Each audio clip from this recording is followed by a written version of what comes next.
ang bagong gaganap na Darna sa telebisyon. Alamin kung sino siya sa chika ni Nelson Canla.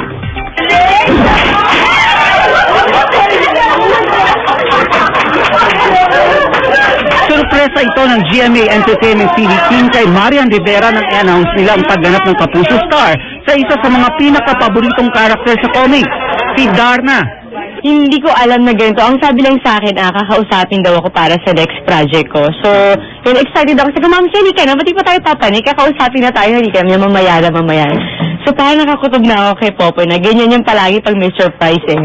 So, yun. Nagulat ako at thank you. Bilang suporta, dumating ang president ng GMA Films na si Annette Goza Nabrugar at ang senior vice president for Entertainment TV na si Wilma Galvante. Pinag-isipan namin mabuti yung buong programming committee, tapos yung creative group, and then, syempre, inputs din ng mga Ravelo, kung sino ang pinakamaganda at pinaka-competent sa time na ito na pwedeng maging Darna.